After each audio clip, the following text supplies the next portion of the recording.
Good morning, team. Good morning, Jamie. Hope you're all well. Yeah, how are you? You all good? All good in the hood. All good in the hood. New phase starting next week.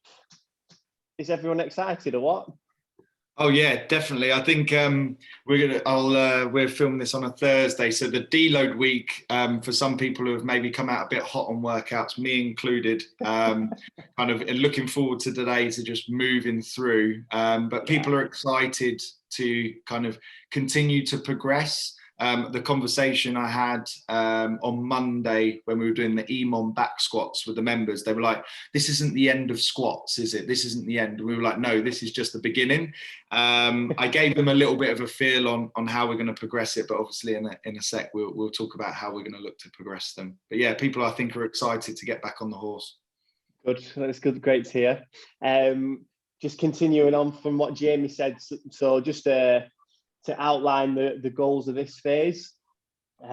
Key things are we're peaking the raw strength, so expect to see, like Jamie said, the back squats are coming back, okay, and they're going to build through the week. So we said before we're going to go 6, 4, 2 and then 5, 3, 1.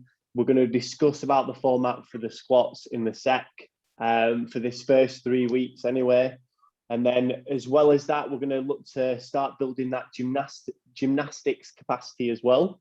We're going to do it, depending on the movement, we're going to have it slightly different. So for the high skill movements, expect to see an EMOM format of that movement on its own. So for the muscle ups as an example. But then for the other lower skill movements like your chest to bar pull-ups, handstand push-ups, expect to see them with a little bit of interference. But like I say, we're looking to just gradually build that capacity, but we're going to do it in a clever way where we're not doing loads and loads of gymnastic reps. We're going to kind of mix some interference work in there just so we're kind of still working the same muscle groups as well. So, and then just to finish up on that, for the weightlifting, the intensity again is just creeping up a little bit more. So I expect to be around 85 to 90%, a little bit more often. But again, we're not going to any maxes yet. Again, we'll go into more detail of that in a second. Expect to see deadlifts as strength work every 2 weeks. And in between those weeks, it's likely we'll put some sort of deadlift workout in there. Again, just to kind of mix it up and so that the CNS isn't on its backside for too much during this phase. So I guess let's kick things off on the Monday, Jamie. We've got the back squats. Do you just want to kind of talk about the format that we're going to use for these going forward? Yes. So let's give you the backstory. You've come off a deload week, and the previous weeks before it, we had been looking to add some load to the 5 sets of 5 as we were building up and up and up. We kind of reached its peak point where potentially you can't progress anymore. So now we're going to look at finding some rep maxes. Now, traditionally, when you see a rep max, it might be 15 minutes to build to a 6 rep max. And anyone in their own right mind who's done this quite regularly will kind of build up in like 2s to 3s, and then as soon as they kind of ready for their 6 RM, then they'll strap it on and go for 6. That's not what we're after on this phase. We're after still finding as heavy a set of 6 in that last set, or maybe the set before it, but all of the 4 sets we have building up all want to be 6 reps, so we can still get some lead in the pencil, as opposed to kind of just looking for that true max.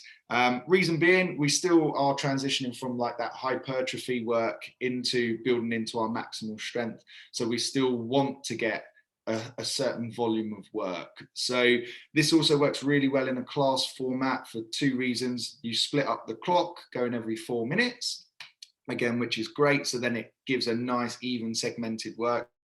And then for those members that are not necessarily at the top end of their strength, or if they're inexperienced in strength training, they will feel like they can just have a nice even keel on their build up, or they get 4 sets of 6 working. So we'll continue that format as we build through the 6, then we move to the 4, then the 2, and we'll do the same on the 5, the 3, and then obviously on the 1s, we're only building up on 1s anyway. So that's the format we're going to do in the back squats, and you'll see that across the next few weeks. So here's one for you, Jamie, which I know I remember from coaching at JST. So every 4 minutes, they're going to do 6 reps, the working sets. Some members definitely get twitchy, don't they? So they do the 6 reps, and then 60 seconds later, you look over it and you like, if there's no specified rest usually, or you specify the rest and you say it's every 2-3 minutes, usually within 60 seconds, they're back on the bar and they're squatting again. What are you doing with those members to kind of, do you know what I mean? To stop them from doing that, or just be like, keep them preoccupied? Do you know what I mean? What you're usually... Yeah, so I have a couple of go-tos, and these are like I'd say, call them they are the tricks of the trade. So firstly, know your group. So if you've got the 6 a.m. class, it's quite easy for them not to talk to each other. So they'll kind of just be mooching around. That's where you can go and individually give people specifics to work on. So it might be in between sets, they're working on some kind of upper body mobility through their lats to kind of get some extra gains, because 6 squats probably taking you 30 seconds, plus you're racking it, adjusting the weight for your partners. And that allows them people to kind of just rotate around, and then they can do some extra work. Kind of that second point I've just mentioned there is grouping people up. Say you have 5 squat racks and 10 people in the class. Rather than just putting them in pairs, put them in 3s or even 4s.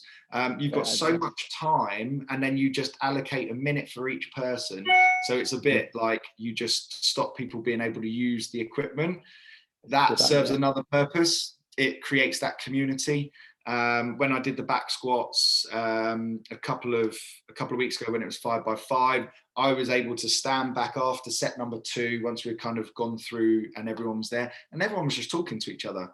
So they were having a chat. I think it was at the midday class. Everyone's a bit chirpy at midday compared to at 6 a.m. But that's another strategy, is just grouping people up of similar abilities, but then similar personalities.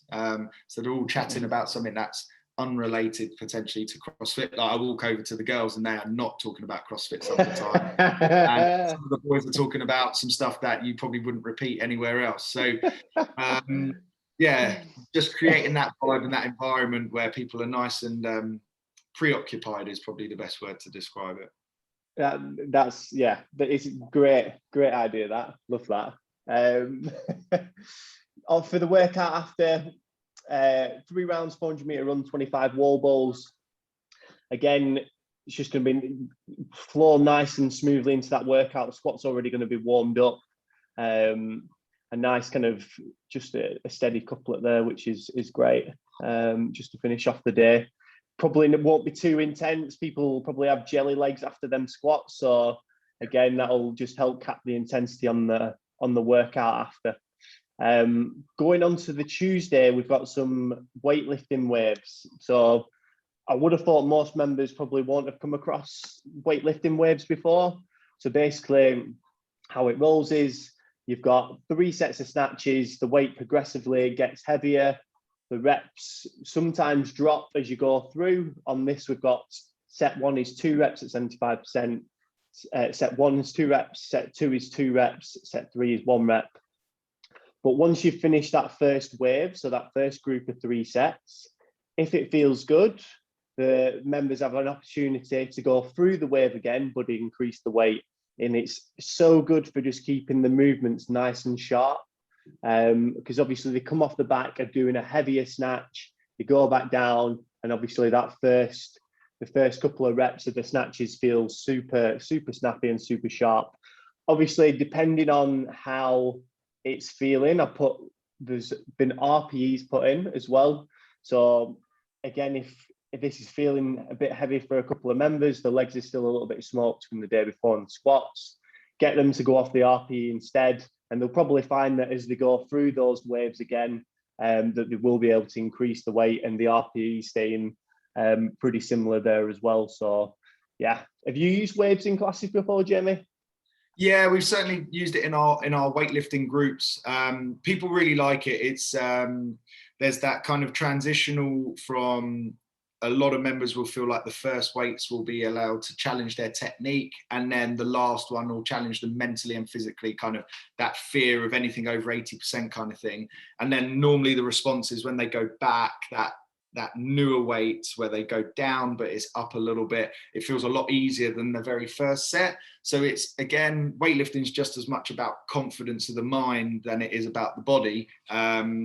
Certainly when you see someone walk up to the barbell and they look nervous, 9 times out of 10 something's going to happen where they're not going to make it, versus if someone's walking up like they know they're going to lift it, it's quite a big confidence boost, certainly from the coach and the member. Yeah, good stuff. Then the workout after, this is what I mentioned before about we're building that gymnastics capacity, but in a way where doing loads and loads of reps, we're kind of introducing that bit of interference. So we've got a 7-minute AMRAP of 50 double unders and 3 wall walks. So similar to, well, the same as what we had in the open earlier this year. On this, Jamie, what would you be telling members, or those that may struggle with the wall walks from the start? What would you kind of get them to do, or yeah, how would you maybe adjust? Few different strategies that I'd go through is in your warming up, you're having the conversation about what do you struggle with? Do you struggle with double unders? Do you struggle with wall walks? If the wall walk was a movement that, or is a movement that you struggle with in terms of midline or shoulder endurance, what you want to do is you want to take the edge off the double unders. So we've got some kind of, I would call it direct interference. Double unders are going to get your shoulders, going to get your forearms, and going to get your midline. So potentially looking at reducing those double unders down, so then you can prioritize the weaker movement to practice. Another way to do it really quickly is obviously for your first set, you can get real good quality. You can flip it around, start with the wall walks.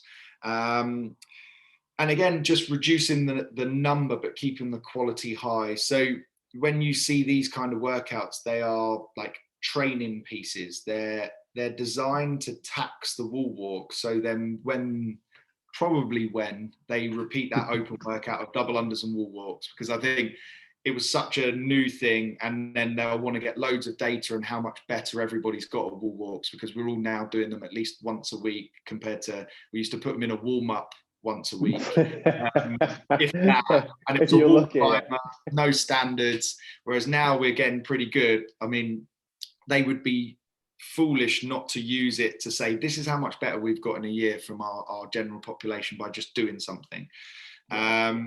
So yeah, it's one of those ones that just drilling the skill is great to have in there. So yeah, that's where I would go with it. Bring the double under number down, so then people can prioritize the wall walk. And on the flip side, I would say for me, breaking the double unders up, even though I know I can always do 50, so then I can move faster on the wall walk. It's looking at those, I would say, if I have a top level member who's not that good at wall walks, they have to use their stronger movement, but pace it, and not being afraid to break things, to know to go faster on other stuff. Some good tips. Going on to the Wednesday, we've got some gymnastics. We've got an EMOM. So how's this going to progress over this phase, Jamie? So it's an EMOM of muscle ups, isn't it? Yeah. So like you mentioned on the overview, the right highest skill movement, or the skill level for our members here, is going to be the highest possible one that you're going to be choosing. We're going to build it in isolation. So we're not going to put any interference to go with it. We've done our benchmark test, which we've referenced down from that Monday, the 30th of August. And then we're going to take 15 to 20% of that score. And then we're going to do that number as an EMOM. We're initially going to start at a 6-minute EMOM.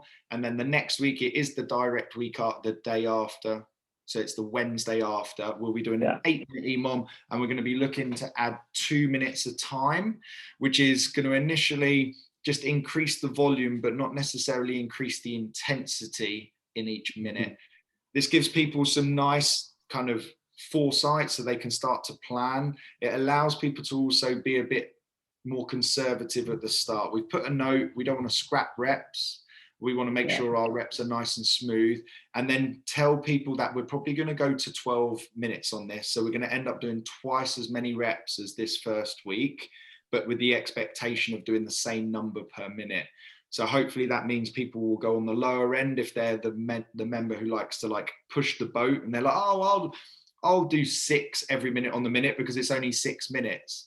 But then I'm telling them, okay, they've got to do, what's that, 72 reps coming up in 12 minutes. And then they're like, all of a sudden they can't do it. I'm like, build that volume, build it slowly, be safe. Also, obviously, if we're looking down the chain, people are going to be doing chest to bars, they're going to be doing chin over the bars, we're going to be doing some banded pull-ups. This is just a great way to kind of get some continuously upper body pulling. People might get their first pull up, their first kipping pull up, or hopefully in a few weeks, their first muscle up for some people. Again, the reason why we have the muscle ups in that format is because there's no interference or anything else kind of do or focus on there. You can just purely focus on the quality of movement throughout those 6 to 12 minutes that it's going to build up to.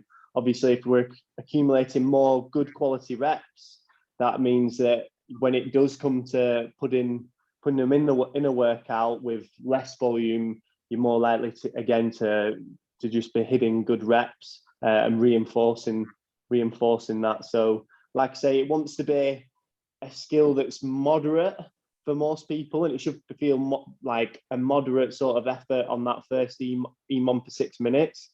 And it should feel like that for the most part as we're going through and building up the volume as well. So make sure that it's not super easy for people, but also it shouldn't feel anywhere near maximal when starting these EMOMs as well. Anything else we got there? We got a nice little triplet for that day. Good old bit of CrossFit there. That looks tasty. Yeah. Good. Going on to the Thursday, this is a Jamie special list. It is. It's a good bit of fresh old work. Yeah, totally. So like we mentioned, how our Thursdays and potentially some of our Sunday aerobic sessions are going to intertwine with fresh threshold work going forward. So then it gives people the opportunity to dip their toe in. So with the aerobic work, good examples are your endurance members who then join the gym, who then do a Fran, or they do a quick paced workout where the power output's a lot higher than what they would regularly be doing for 3 hours, and then they turn around and go, I'm not very fit. It's specificity at the end of the day. Is if you don't practice going hard physiologically and mentally, you're not going to be prepared for it. So we want to dip this in. You can still use this both ways from a class perspective. So you can get people to cruise, you can bring the number of calories down and keep it at a minute on the machine and then a minute on the burpee box jumps, but then not worrying about the numbers, and it can just be a steady mover. Or you can do what I did, which was go pretty hard and see whether you can hang on to your burpee box jumps to see whether your efficiency's there. From experience of doing it, the numbers were held, which says to me that I probably didn't go hard enough in the first couple of rounds, because you can't hold it if you go hard enough.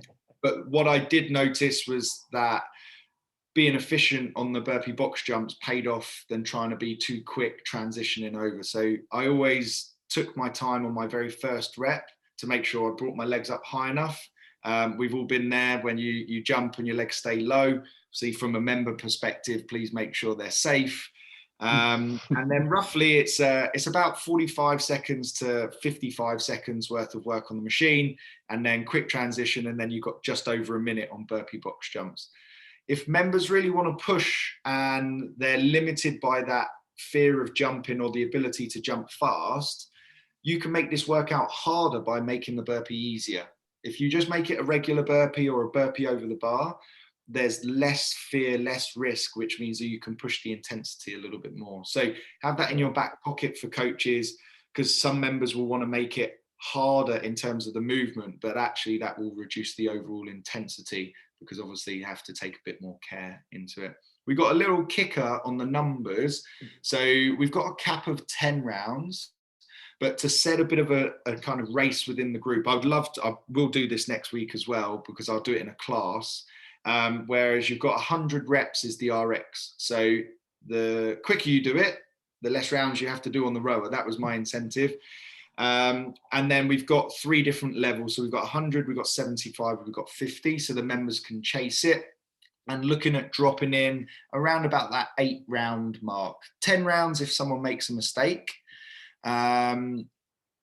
But if someone's getting done, say they finish in 5 or 6 and they've scaled it to 50 reps, encourage them to go a minimum of 7. Maybe they add another 2 rounds in. But yeah, nice little carrot being dangled. I know when I posted this on Instagram, a few people messaged me like, oh, that's a bit of me. So I'm yet to see them do it. But hopefully I'll call them back out when it comes out next week. Like you say, I think the point as well, where obviously if you've got 50-year-old Doris and Burpee Box Jumps are going to slow her right down, prime example to just scale the movement back, just make the movement easier, just get them to do burpees or down up so they can keep that intensity up. So just kind of keeping the stimulus of the workout. Remember, it's to go hard, and that obviously might mean just bringing the movement of the burpee down a bit.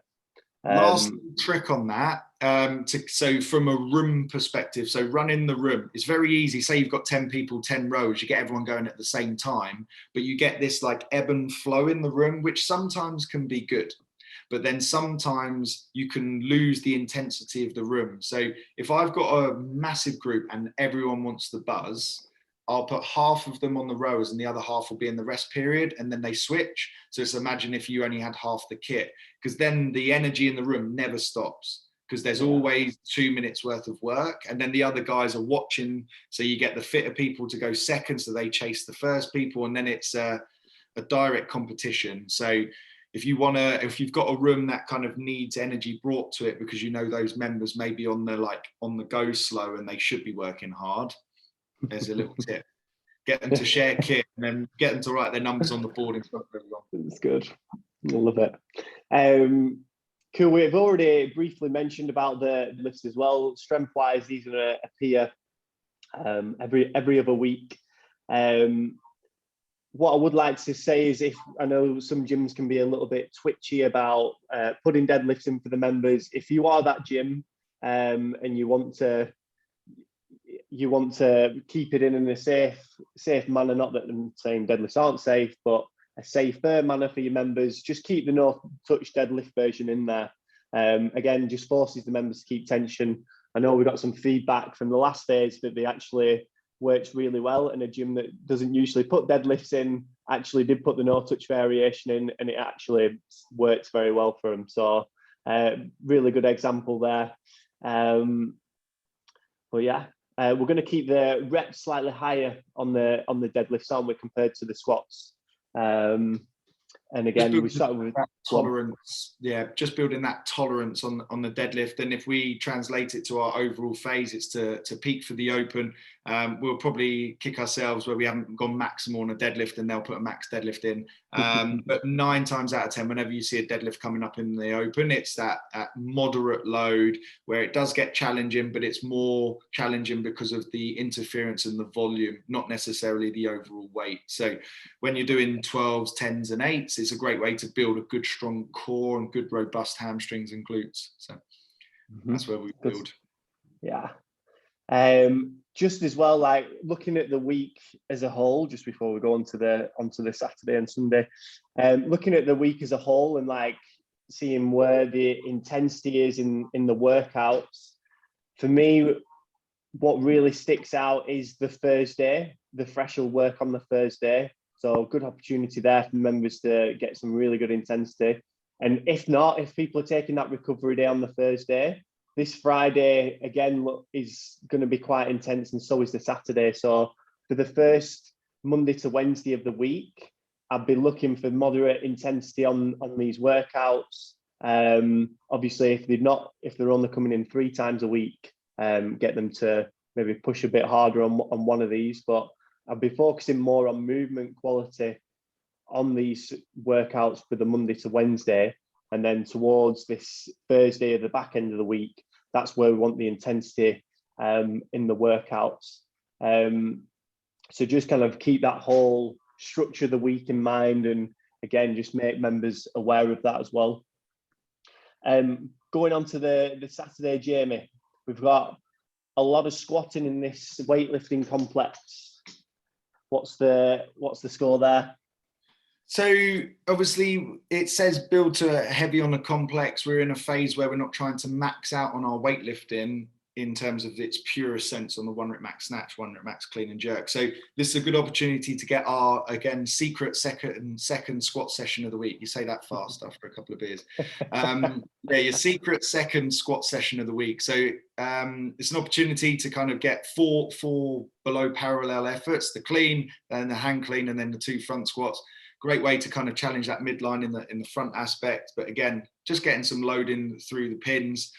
And it's a great way to kind of look at refinement drills on the clean and the hang clean, because getting that in the right place, if you identify someone that looks like they're uncomfortable in the bottom of their clean, uncomfortable in the bottom of their hang clean, but then they do 2 of the easiest front squats going, there's an opportunity there to think, right, the clean is a technique-based thing, it is not a strength-based thing. The ideal scenario would be from a coach is to see everyone almost fail their second squat. The likelihood is when you're looking in a group, that's not going to be the case because people are going to have technical deficiencies. But if you get someone to that point, go and give them a well done. They've got 1 front squat, so they just not strong enough for that second front squat. At the end of the day, the process of just getting stronger is the priority. If they're missing cleans or missing hang cleans, or they're not using the hook grip, that's a different fix. So from a coaching perspective, they're the 2 different conversations you should be having with your members. Is it strength? Is it technique based? 9 times out of 10 from an everyday member, there's going to be technical aspects that need to be improved. And then there's the last 10% of your members which need just pure strength work to bump up their numbers. Yeah, great complex to filter that and see who needs what. Yeah, good stuff. Then for the Saturday, we've got a partner workout, you go, I go. This got a bit of everything in there again. Again, just accumulating plenty of reps of chest to bar pull-ups, under a little bit of interference again with the dumbbell box step overs. Again, then dumbbell box step overs are going to tax the grip and the traps a little bit. And then obviously we're going into the chest to bar pull-ups after.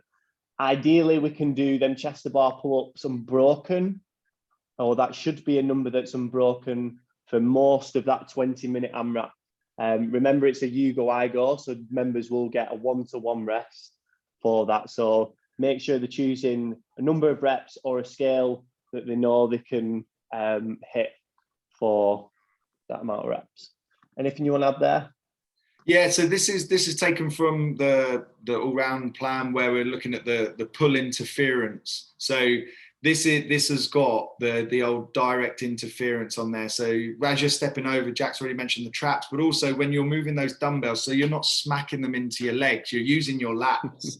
And you're using your lats in a big way. The kind of, if I tilt that down, the invisible carpet syndrome, where you're holding 2 carpets, every bloke walks down the road like that. You're using them quite a bit. So have that conversation before members decide on the number, because they won't realize how difficult those box step overs are until they're kind of 2 or 3 sets in, and then they go to jump up on the pull-up bar and they're like, oh, it must be my grips that are not hooking onto the bar. No, it's your hands, your grip's starting to go. So be sensible on the number. 10 is a challenging number. I would say, if I'm using blitz as an example, there's 75% of the members are not necessarily scaling the movement, but they're certainly scaling the volume of those chest to bars to maintain that 1-to-1 work to rest. Great stuff. And then finishing up with Sunday. So again, we've got a format that can be done either more threshold based or aerobic based, depending on how much the members have got in this week. So it's a 40-minute EMOM. We've got machine into lunge, machine into bear crawl. So again, we're getting that. You've got the choice of whether you can send the machine, then get some interference of the walking lunges, again send the machine, and then some interference with the bear crawl.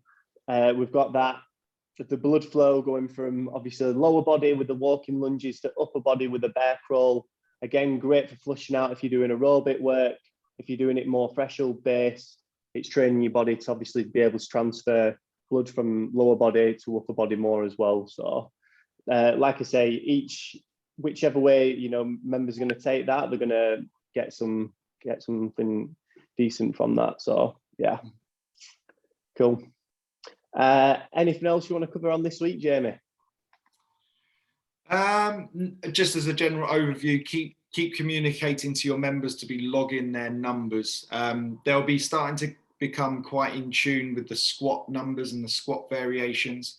But one thing that I've started to talk to our members about is, certainly touching on that last workout, is how many calories do you do in a minute when you're going hard, when you're going easy, or when you're in a workout. So it's kind of understanding your pace versus the person next to me's pace. So a great example that I'll finish on is Cameron Nicol, obviously rower, very, very good at rowing.